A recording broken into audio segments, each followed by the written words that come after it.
Blessings to you and your family. Thanks for subscribing to Vince Vibes. Today, the topic we'd like to discuss spirituality, God, your relationship, and how do you acknowledge the God that's within you.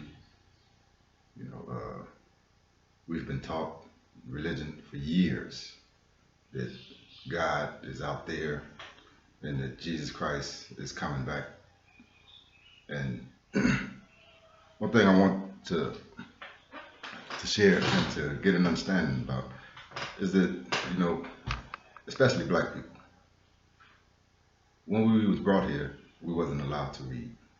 So the teachings that we received, the teachings that we passed down from one generation to the next to our children, came from our slave masters. They interpreted the Bible for us. And a lot of what we're being taught now is coming from our slave masters. We are teaching our children what our slave masters taught us about who we are and who God is. And I ask and I pray that we go back to the source, go back to the beginning, especially about the spirituality thing, about who God is, where God is, Jesus Christ. Go back to the beginning and find out how that all became established. Who was the first people to acknowledge that there was a God anywhere? Whether they say it was in the sky, was in the ground, was in the plants. Who was the first people to even acknowledge that there was something greater than them in this world? And how did they acknowledge that? And how did they worship that? We need to go back to find out how we're going to move forward. And one of the most important things, some people say it's a God, some people acknowledge that there's a God, but I think just like you take your time and take years of devoting yourself to your career,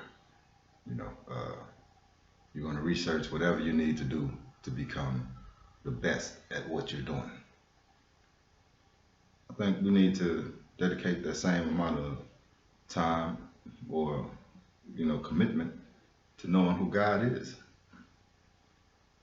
I'm going to just give it to you how I feel, what I've learned. I did that. What I'm asking you to do, I've did that, and I'm quite sure people are going to say that, I'm missing things or I'm uninformed or whatever, but I can tell you this about what I know about God and how it applies to my life, that,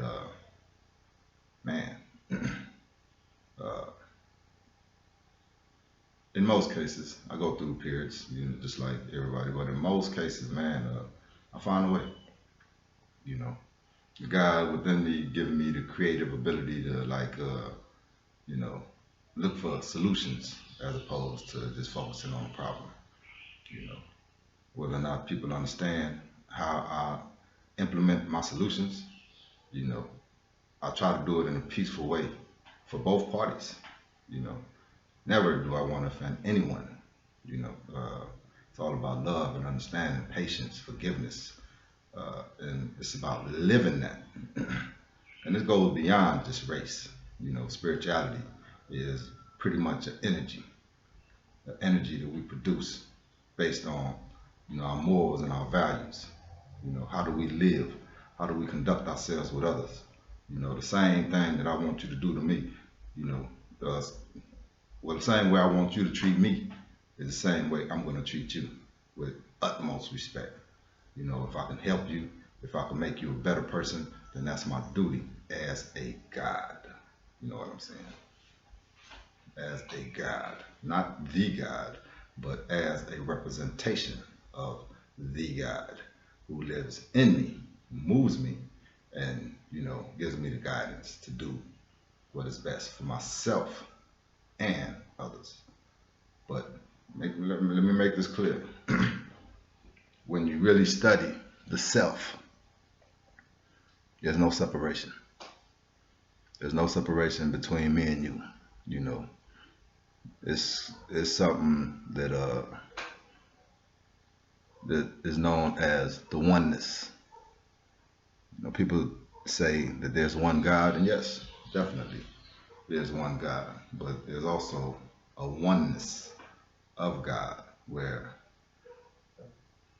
everything you see, everything is in creation is a representation of God.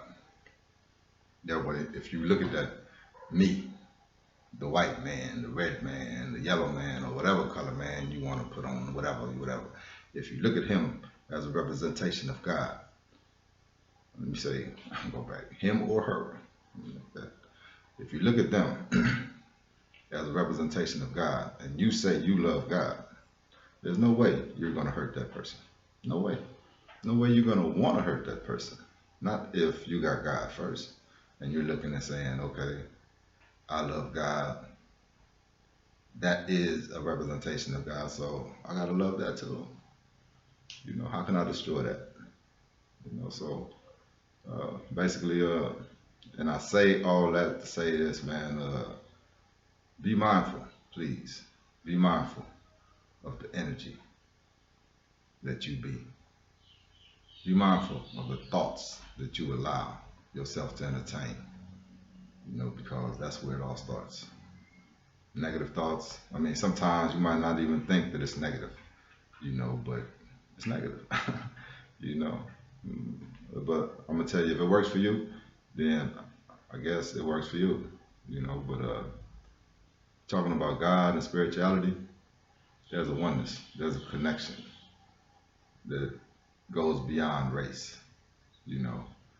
I know right now, especially in America and worldwide, we're dealing with police brutality and Black Lives Matter. And I was watching a video on YouTube yesterday, and it was showing how black people was condemning the Black Lives Matter movement. And I don't know everything about the Black Lives Matter movement, you know, but I'm gonna tell you this, black folks who is condemning that, and this is again, I'm gonna always tell you, it's just my opinion. You know, you got a right to say what you want to say. You got a right to feel how you want to feel. You know, but in this day and time, man, we need understanding. You know, they might not be moving the way you want them to move. They might not believe the way you want them to believe. But at the same time, they're doing something. You know, they organize. They gaining a lot of political power. You know, they're being recognized worldwide.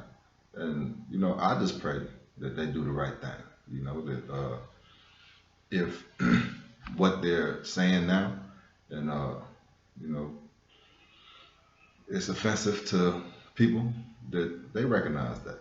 And the dialogue, the communication between them and the community, you know, is opened up, and they do what's best for the community. They do what's best for black folks, because that's when really Black Lives Matter. You know, it's not about one person ideology. It's about what's going on, what we can do to make black people better. And that's just my opinion, once again. But at the same time, man, you don't need to be, you know, just do what you can do. You know what I'm saying? There's a lot of people that didn't like the Black Panther Party, you know, didn't like the Universal Negro Improvement Association, my hero, Marcus Garvey, you know. From what I understand, W.E.D. Du Bois and Marcus Garvey had, you know, issues. And what I understand, the issue was because the NAACP used to hire light-skinned blacks. My complexion, I couldn't work in, especially not in the front office. You know, they had to be down there white to work for them, the NAACP, and in the front office. So Garvey kind of condemned that. There was a lot of other issues that's going on, but at the same time, you know, they had their thing, and they did great things for the Africans here in America, and they did it their way. You know, it ain't always that you're gonna agree with what they do and how they do it, but at the same time, man, do what you can do, and, you know, keep pushing. But I'm gonna applaud them anyway for whatever they decide to do. You know, because it takes a lot. Believe me, I know that it takes a lot, not just to organize it, but to keep it organized and to make it such powerful movement for black folks. So yeah, you know, spirituality, man. We all connected. We all got a purpose. Uh, I'll pray that you find your purpose. I believe that in my personal life, I found mine. I'm going to do my best to live a life that's pleasing first to God, you know, and pray that my family is happy, you know, that I can do what I can do for them, and make sure that before I go, you know, that I pass on something meaningful, not just for myself, but once again, most important, that God is pleased. I think a lot about that passage in the Bible when Jesus is baptized by John, and as he's walking out the water, God says, "This is my son with whom I'm really pleased." Something to that effect, you know what I'm saying? If you know the passage that I'm talking about. And before I go, before I pass this life, that's what I want God to say about me. He's really pleased. Yeah. And let me say this too. God is a spirit. It's not a he. If anything, I would say the qualities of nurturing, loving, caring, unconditional love, I should say, that's more of a woman. You know, so when I think of my God and the love and the care that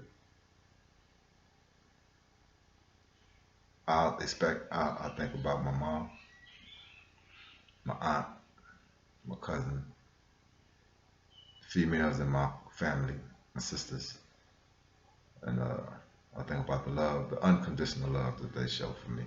And so I equate that with God, and in my opinion, this is again my opinion,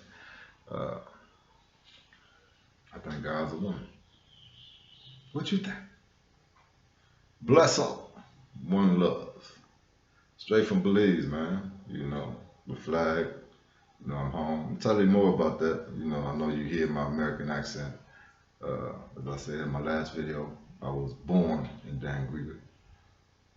I was raised in South Central LA. You know, as we get to know each other, you'll know a little bit more about me. Very spiritual. Love God. You know, love humanity. And I know that during my time in prison, spent 26 years in prison, God gave me something. And I pray that I didn't trick myself, you know, into thinking that, you know, I got something that I don't have, you know. I just pray that that what I do have, what I believe I got, that we can share and we can build on it, and we can grow. And prayerfully, like I said, before I leave this earth, before we leave this earth, we can make this place a better place, you know. And this is something I created. And let me close this off right now. Coming probably like next week, EnergyWeBeTeachShirts.com. You can go there and purchase my different accessories, but we're starting with teach shirts and calendars. I'm a Griffin man, so we made some Griffin calendars. Check it out. Check out my site, EnergyWeBeTeachShirts.com, and you know, join the movement. Energy we be. We be. One love. Have a blessed day.